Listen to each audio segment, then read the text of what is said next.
Gente, não houve retrocesso na democracia? Que retrocesso? Coisa nenhuma. Que retrocesso? É constitucional. O que é democracia? Democracia é a aplicação da lei.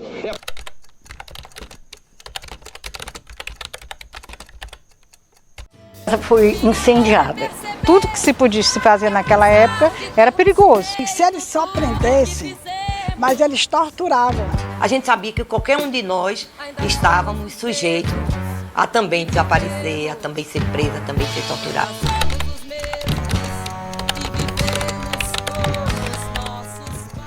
Entender que a democracia não é um fato dado. Lembrar para não esquecer. Esses registros que vêm do suporte da memória, eles são muito importantes. Quando não consegue ganhar uma eleição, recorre ao golpe.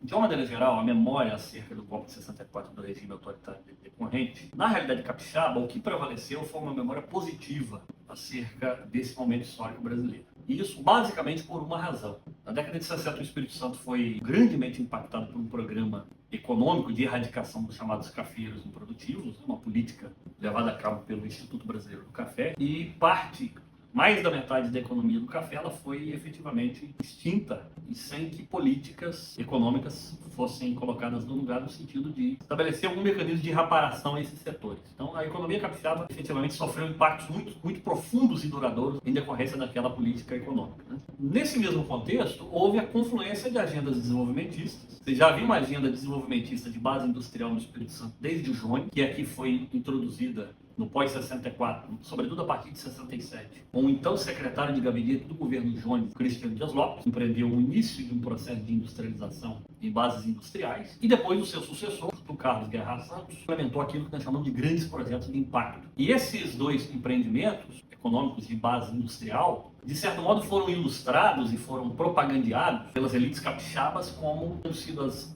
ações e as políticas de Estado que efetivamente tiraram o Espírito Santo daquela penúria econômica. É evidente que esse processo levou a consequências também desastrosas, um processo de empobrecimento urbano, né, significativo, mas por outro lado efetivamente industrializou o Espírito Santo. Então, nesse sentido, a memória positiva do golpe de 64, ela está ligada ao fato de que determinados grupos econômicos efetivamente enriqueceram no pós-64.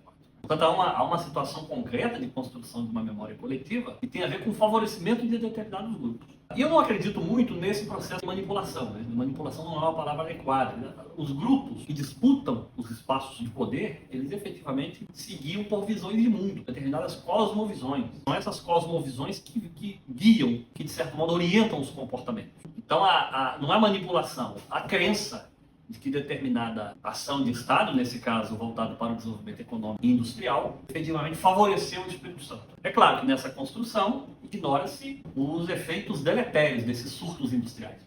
Leva-se em consideração apenas os ganhos. E geralmente em processos de industrialização há um processo de concentração de riqueza fundamental. E são esses grupos que de certo modo dominam a grande imprensa, dominam os mecanismos irradiadores de determinadas visões de mundo. Em primeiro lugar, a partir de um processo educativo. Agora, sem cair também na visão simplória ou de romantismo de achar que nós historiadores ou nós professores somos sacerdotes de uma determinada mensagem salvadora. Eu acho que o processo, de certo modo, tem que ser de corresponsabilidade de vários segmentos da sociedade, na perspectiva de entender que a democracia não é um fato dado.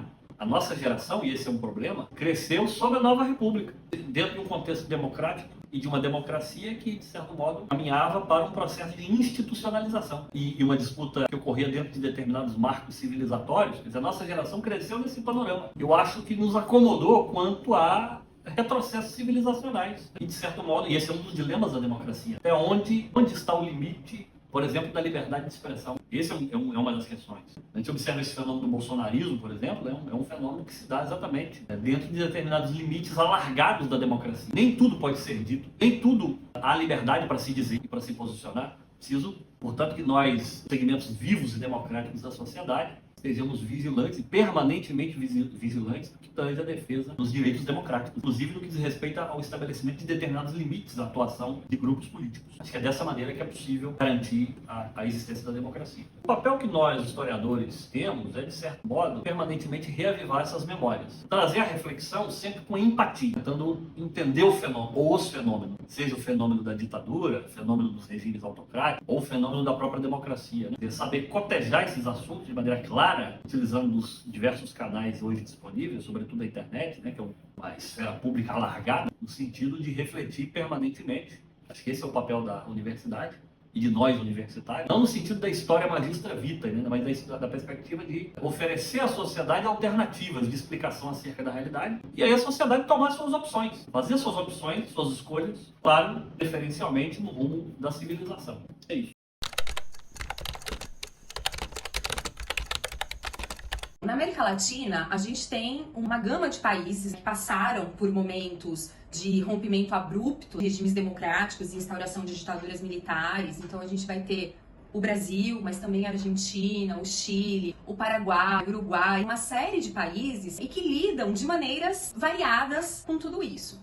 Mas o que a gente percebe é que em alguns países da América Latina, isso é mais forte. A constituição dos lugares de memória, a preservação dos lugares de memória e, consequentemente, da memória para o senso comum, para aquilo que é consumido no dia a dia em relação a isso, acaba sendo mais forte até do que em relação aqui ao Brasil, que a gente teve, né, por muitos momentos um silenciamento ou mesmo uma negação da existência, né, de que tenha ocorrido uma ditadura, de que tenha havido tortura. Não dá pra gente falar que tiveram ditaduras que foram necessariamente melhores ou piores que outras, mas cabe dizermos que a forma como o processo pós-ditadura lidou com essa memória marcou muito a forma como esses momentos foram sendo lembrados ao longo do tempo. Então a gente vive hoje um momento ainda muito delicado, porque muitas das pessoas envolvidas